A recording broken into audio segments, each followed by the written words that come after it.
igreja, tudo bem com vocês? Estamos aqui para mais uma comunhão. Eu queria aproveitar especialmente essa semana em que o cristianismo, de modo geral, está celebrando a Páscoa.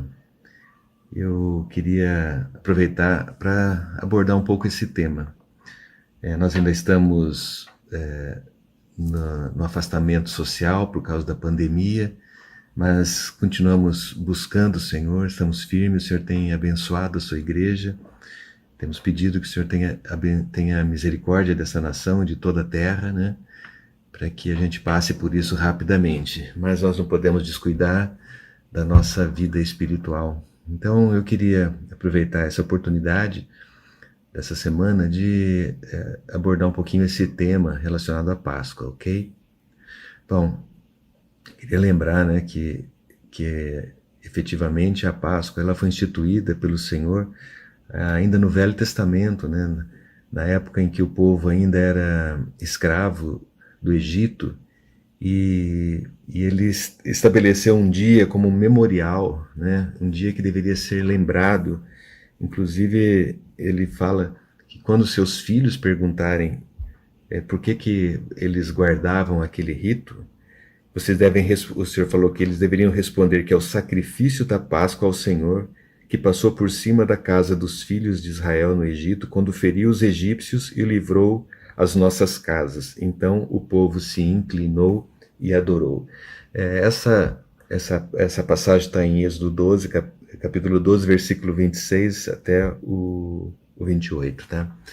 Todo o capítulo 12 ele de Êxodo trata sobre a instituição da Páscoa. Foi uma preparação para a saída do povo do Egito, né, através do Mar Vermelho, para o deserto com destino à boa terra de Canaã. E essa foi uma preparação especial, onde cada família deveria tomar para si um cordeiro sem defeito, que deveria ser examinado por 3 dias, seria sacrificado, e aí o sangue desse cordeiro seria passado nos umbrais da porta. E aí a família deveria assar esse cordeiro com ervas amargas e deveria ser consumido no interior dessa casa naquela noite, porque naquela noite o anjo do Senhor passaria por sobre o Egito, e onde ele visse o sangue aspergido sobre a porta, ele passaria por cima. Então, Páscoa significa passar por cima. É um sentido bem específico, né? Que para os judeus daquela época e de hoje ainda, né, eles sabem que significa um livramento, né, uma salvação, porque aonde eles viram, onde o anjo viu o sangue aspergido na ombreira da porta, ele passou e não houve morte, e nas casas que passou e não havia o sangue, houve morte naquela noite, né? Foi a última praga do Egito, e aí a partir daí o povo saiu do Egito. Então houve uma libertação, saiu da escravidão do Egito, de Faraó, e eles caminharam para a boa terra de Canaã. Então tudo isso é muito significativo. Quando o Senhor ele então instituiu a Páscoa, ele instituiu como um memorial. Tá? Memorial significa assim, ó, não se esqueçam disso. Eu acho que nós já falamos a respeito, né, de trazer a memória que nos traz esperança. Então o Senhor está sempre nos fazendo lembrar das coisas que realmente são importantes. Então esse memorial foi instituído para o povo judeu, para que eles não se esquecessem, né, que um dia o Senhor os libertou da escravidão do Egito, né, e os conduziu à boa terra de Canaã. Pois bem, então isso ficou instituído, e obviamente muitos anos depois, os filhos e filhos dos seus filhos, eles também já não passaram pela experiência, eles não comeram aquele cordeiro original, né? Mas todos os anos eles se lembravam daquela data e eles repetiam aquele ritual, ou seja, eles perpetuaram aquele sentimento e aquela figura de que aquele cordeiro tinha sido morto, para que eles pudessem serem livres, libertos, ok? Então, na história do povo judeu já tinha um significado bastante profundo. Então, nós vemos que a Páscoa é um memorial judaico. E o Senhor Jesus, juntamente com os seus discípulos, como eram judeus, eles também eles guardavam, eles preservaram essa tradição. E é interessante que a gente vê que o próprio Senhor Jesus, ele cuidou para que realmente eles lembrassem deste momento. E o Senhor mandou preparar a Páscoa, eles guardavam esse dia. A gente pode dar uma olhada no livro de Lucas, capítulo 22, versículo 7, fala assim: chegou o dia dos pães asmos, em que importava comemorar a Páscoa. Jesus, pois, enviou Pedro e João, dizendo: ide, prepara-nos a Páscoa para que a comamos. Então, a gente sabe que dessa história, né, que eles foram e acharam, já tinha preparado um cenáculo, um espaço onde cabia todos os discípulos, e eles foram para lá, e a Páscoa estava preparada conforme o ritual judaico, com as ervas amargas, com o cordeiro pascal. E o Senhor, ele cumpriu todo essas tradições judaicas porque ele era judeu. Mas o interessante ver é que nessa ceia, nessa Páscoa, e a gente pode dizer que foi a última Páscoa, porque o Senhor, a partir dali, ele estaria indo já para a morte, para o sacrifício. Então a gente vê que essa foi a última Páscoa, mas nessa última Páscoa o Senhor introduz um novo assunto, né? Depois de haver ceado, ele tomou o pão e deu graças e lhes deu, dizendo: isto é meu corpo oferecido por vós, fazei isto em memória de mim. E semelhantemente, depois de cear, tomou o cálice, dizendo: este é o cálice da nova aliança do meu sangue derramado a favor de vós. Então a gente percebe que o Senhor, nessa última Páscoa, ele fez uma virada, né? Ele estava dizendo, falou assim: ó, até aqui nós nos lembramos que Deus um dia livrou o povo de Israel por meio da sua mão forte e representando ali aquele cordeiro que havia sido morto e o sangue aspergido sobre o umbral da porta. E o Senhor fala assim: olha, isso é o meu corpo, tomai esse pão, bebei desse cálice, que é o meu corpo e o meu sangue. Fazei isso em memória de mim, até que ele venha, né? Isso já foi uma recomendação do apóstolo Paulo. Então nós fazemos isso em memória do Senhor. Essa última ceia, né, foi o início da primeira ceia do Senhor. A gente percebe aí claramente que há uma virada, né? É como se a tradição judaica terminou ali e ali começou uma nova aliança. Hoje nós tomamos a ceia do Senhor e lembramos da morte do Senhor até que ele venha. Então, da mesma maneira como aquele ritual judaico ele foi preservado para que eles lembrassem da libertação do povo de Israel, o Senhor também deixou para nós esse registro, né, de tomar o pão, beber o cálice, e para que isso fosse em memória dele, até que ele venha. Então nós vemos aqui uma virada. A Páscoa dos judeus, ela figura, né, uma obra de redenção deles. E a Páscoa de Jesus, ela figura uma obra de redenção de toda a humanidade. E a gente vê que o que estava para acontecer após esse acontecimento aqui da última ceia do Senhor é a morte do Senhor. Então nós vemos aqui claramente, né, que a Páscoa dos judeus é uma prefiguração da morte do nosso Senhor Jesus, né? Então a gente sai um pouco do aspecto histórico, né, e do aspecto tradicional das tradições judaicas para entrar numa experiência de vida. Nós estamos falando de uma figura que tem benefício eterno, tá? E a gente vê que a morte do Senhor, ela vem trazer a realidade daquele cordeiro. Não é uma coisa pequena, gente. Não é uma coisa de pequeno valor, mas é uma coisa muito profunda, a ponto de o povo de Israel antecipadamente já ter uma experiência profunda no seu sentimento com relação à libertação. Então o Senhor Jesus, quando ele foi para aquela cruz, ele foi como o Cordeiro de Deus que tira o pecado do mundo, né? Ele morreu naquela cruz para que aquela morte do Senhor ela fosse uma morte redentora. E quando a gente observa, nós precisamos compreender com a profundidade disso tudo.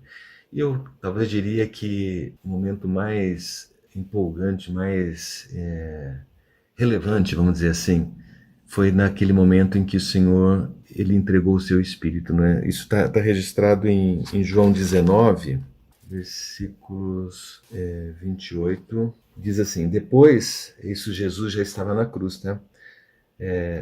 Depois, vendo Jesus que tudo já estava consumado para se cumprir a Escritura, disse, tenho sede. Estava ali um vaso cheio de vinagre, embeberam de vinagre uma esponja e fixaram num caniço de sopo e lhe chegaram à boca. Quando, pois, Jesus tomou o vinagre, disse, está consumado, e inclinando a cabeça, rendeu o seu espírito. Essa é uma frase muito importante, né? No grego, nós já vimos isso, é tetelestai. É uma palavra que tem um significado bem profundo. Significa está consumado, está feito, está acabado, está pronto. Está pronto. Para o Senhor isso teve um significado muito profundo, porque era o final de uma obra, é a consumação de um trabalho, é a finalização de uma realização eterna. Não foi somente o fim da vida humana do Senhor, mas a finalização de um trabalho, de uma obra. Nós precisamos entender, sabe, a grandeza desse momento, né? A morte do Senhor não foi simplesmente a morte de um homem da Galileia, de um simples homem da Galileia, uma morte injusta mesmo assim, mas não foi somente isso que significou aquela morte, né? Nós precisamos entender que esse Senhor, esse Jesus, esse Cristo, esse Cordeiro, ele já foi morto mesmo antes da fundação do mundo, né? Em Apocalipse 13, 8 diz que ele foi morto antes da fundação do mundo. Ou seja, não foi uma coisa que aconteceu lá na saída do povo de Israel. Não foi a morte de um galileu na cruz injustamente pelo governo romano. É muito mais. É uma morte que tem uma eficácia eterna, uma morte que tem um significado que ele vem da eternidade passada, porque Apocalipse diz que ele foi morto antes da fundação do mundo. Isso é muito significativo, a gente ver uma afirmação dessa significa que antes mesmo da fundação do mundo, antes mesmo de toda a criação, Deus já havia planejado, já tinha colocado no seu coração, estabelecido no seu coração, que o seu filho Jesus, ele um dia iria morrer pela humanidade. Eu queria também reforçar essa questão, né, que ele nos escolheu nele antes da fundação do mundo. Então, essa morte é uma morte toda inclusiva, né? O que significa isso? Que ela inclui todas as coisas. Então, não foi somente a morte do Filho de Deus, mas foi uma morte inclusiva. Em Efésios, capítulo 1, versículos 3 em diante, diz assim, bendito o Deus e Pai de nosso Senhor Jesus Cristo, que nos tem abençoado, ou que nos abençoou com toda sorte de bênção espiritual nas regiões celestiais em Cristo Jesus. Assim como nos escolheu nele. Olha, fique gravado essa frase: nos escolheu nele antes da fundação do mundo para sermos santos e irrepreensíveis perante ele, e em amor nos predestinou para ele, para a filiação por meio de Jesus Cristo, segundo o beneplácito de sua vontade. Então, essa morte, ela traz uma inclusão, e a inclusão é da sua vida e da minha vida. Ele nos escolheu nele, ou seja, em Cristo, antes da fundação do mundo. Ou seja, esse Cristo, ele já havia sido morto antes da fundação do mundo, e ele já havia nos escolhido nele antes da fundação. Quer dizer, antes de todas as coisas estarem feitas, o Senhor já havia escolhido, né? Isso significa que o Senhor já tinha preparado para nós o caminho da salvação. E nós fomos escolhidos nele, e a palavra fala que nos predestinou para ele, para a filiação. Então não é somente uma morte, é uma morte redentora. E é uma morte inclusiva. E é uma morte que nos dá uma herança. Então, eu estou falando tudo isso para a gente perceber que a morte do Senhor tem uma grandeza, uma inclusividade, tem um significado muito maior do que o mundo possa pregar, possa ensinar, né? A gente vê muitas figuras de Cristo na cruz, fala-se muito do sofrimento físico do Senhor, o sangue, a tortura, as chicotadas, toda a parte física, né, de tortura e sofrimento, ele é muito representativo, porque nós podemos compreender, é fácil nós entendermos um sofrimento humano, porque nós somos humanos, e nós, dessa maneira, nós compreendemos o que é sofrer. Mas nós precisamos ter uma compreensão maior deste momento, sabe? Compreender a eternidade do sentimento e do amor de Deus, porque Deus amou o mundo de tal maneira que deu seu Filho unigênito, para que todo aquele que nele crê não pereça, mas tenha vida eterna. Então a gente vê que no coração de Deus, já na eternidade passada, ele nos amou, tá? E porque ele nos amou, ele estabeleceu que o segundo da Trindade, o Filho, ele se encarnaria e viveria essa vida humana, para que ele se tornasse o Cordeiro de Deus que tira o pecado do mundo. Ou seja, essa morte é uma morte redentora, é uma morte substitutiva, e ele nos escolheu nele antes da fundação do mundo. Nós precisamos realmente ter um sentimento de arrependimento diante desta revelação de que o Senhor nos incluiu nele para nos tornar filhos, e não só filhos, também herdeiros, e coparticipantes da natureza divina. Então, irmãos, é para nós nos derramarmos diante de Deus, quando nós entendemos que a grandeza da morte do Senhor. É muito pequeno a gente só imaginar que um galileu foi morto naquela cruz. Não, é muito mais do que isso. Você e eu fomos mortos naquela cruz.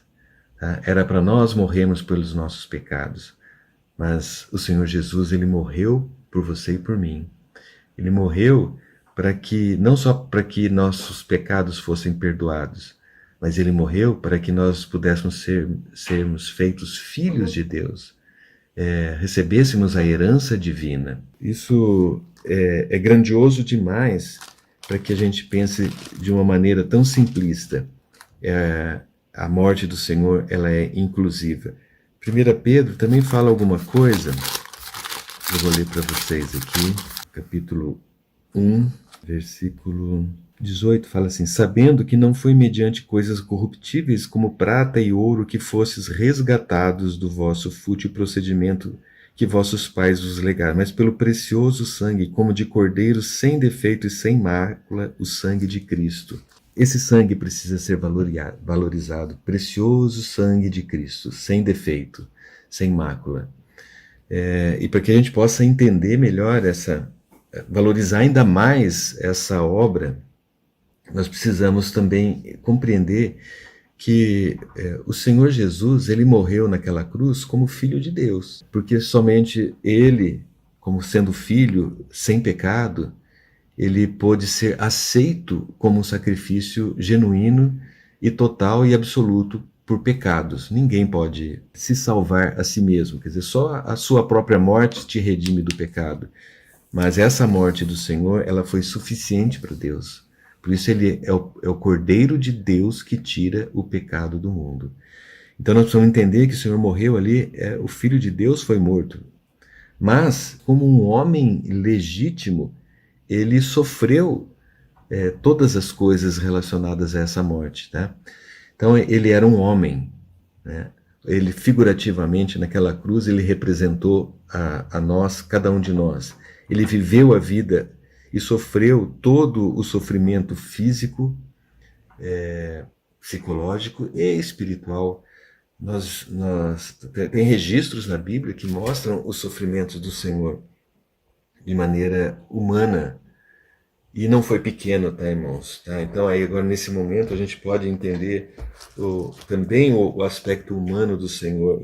No livro de Salmos, versículo 22, ele é um salmo profético, onde descreve o sofrimento vicário do Senhor. Ele diz assim no capítulo 22, versículo 14: Derramei-me como água e todos os meus ossos se desconjuntaram. Meu coração fez-se como cera, derreteu-se dentro de mim, secou-se o meu vigor como um caco de barro, e a língua se me apega ao céu da boca. Assim me deitas no pó da morte. Cães me cercam, uma súcia de malfeitores me rodeia, transpassaram-me as mãos e os pés. Posso contar todos os ossos. Eles me estão olhando e encarando em mim. Repartem entre si as minhas vestes e sobre a minha túnica deitam sortes. Tu, porém, Senhor, não te afastes de mim, força minha, apressa-te em socorrer-me. Livra a minha alma da espada e das presas dos cães e da minha vida. Você vê aqui, esse salmo profético mostra que o Senhor realmente, ele fala ali das mãos perfuradas, dos pés perfurados, de repartir as vestes, né? Nós vemos que tudo isso aconteceu lá aos pés da cruz, né? Então, obviamente, a gente percebe que esse é um salmo que fala do Senhor. E aí ele fala da angústia da sua alma, e ele suplica para o Senhor, não te afastes de mim, força minha, apressa-me a socorrer-me. Dá a impressão ali que o Senhor, ele, se pudesse, ele sairia dali, né? A gente vê que realmente, como homem, ele poderia até realmente querer sair dali. Mas a gente vê que o Senhor, ele sabia qual era a vontade de Deus. Né? Ele diz em João, olha só, para a gente poder compreender o coração do Senhor. Em João capítulo 12, versículo 27 em diante, diz: Agora está angustiada a minha alma. E que direi eu? Pai, salva-me desta hora? Mas precisamente com este propósito vim para esta hora. Pai, glorifica o teu nome. Então veio uma voz do céu: Eu já o glorifiquei e ainda o glorificarei. Então, em nenhum momento, irmãos, o Senhor Jesus, ele teve dúvida com relação ao que ele veio fazer nessa terra. Em nenhum momento. Ele sofreu, ele teve angústias até a morte, como ele é descrito quando ele estava no Getsêmani. Ele orou, pediu para que seus discípulos orassem, orou ao Pai pedindo que, se possível, passasse dele aquele cálice, mas que não fosse como ele queria, mas como Deus, como o Pai queria. Ele sabia que ele estava ali para cumprir a vontade de Deus, mas nem por isso ele deixou de sofrer como homem. Então isso também nos é um encorajamento, saber que o Senhor, ele como homem, ele sofreu todas essas coisas para que você e eu pudéssemos ser incluídos nessa morte. Então, o que significa isso tudo para nós, meus queridos?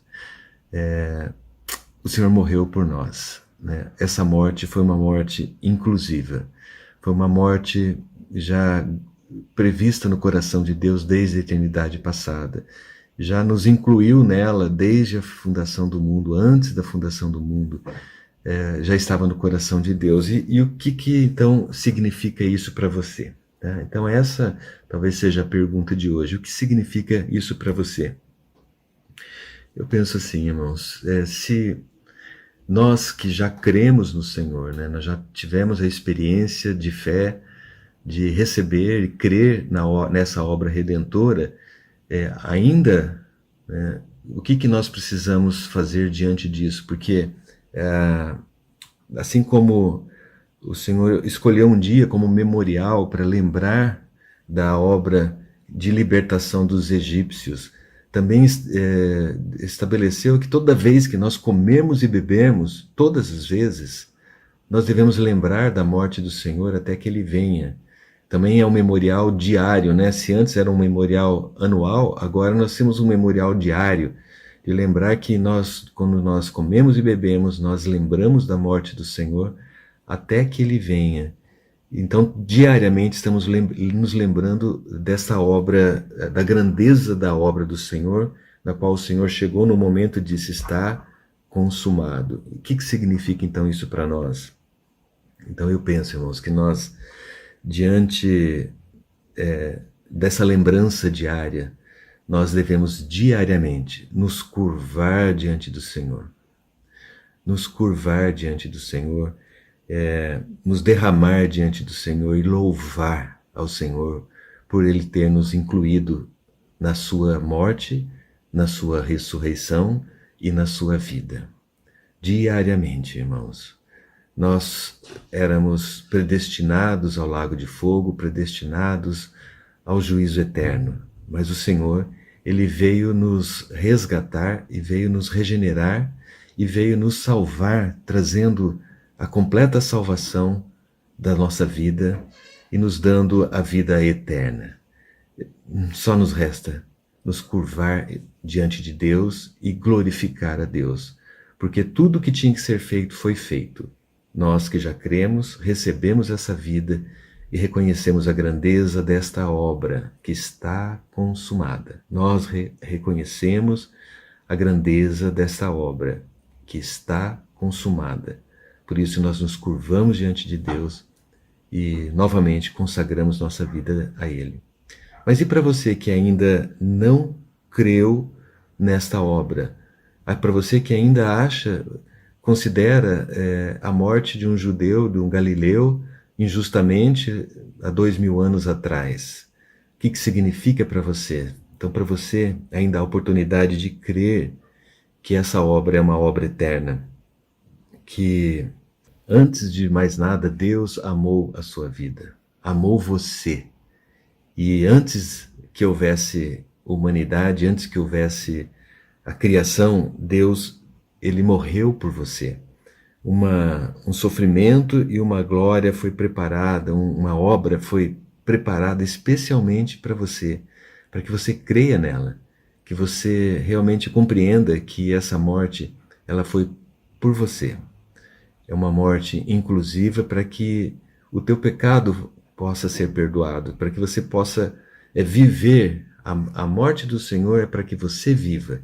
Então, para você que ainda não creu, eu falo para você, abra o teu coração e creia que nesse dia você pode receber e ser incluídos na morte e na ressurreição do Senhor, para que a vida de Deus ela possa entrar em você e você se tornar filho de Deus, redimido, ressurreto e com a vida eterna. Então essa é a minha palavra para hoje, para que nós possamos meditar sobre o real significado da Páscoa, né? A Páscoa era a figura da realidade que viria a ser a obra de redenção do Senhor, a morte e a ressurreição, para que ela pudesse dar vida para você e para mim, hoje, para toda a eternidade. Amém.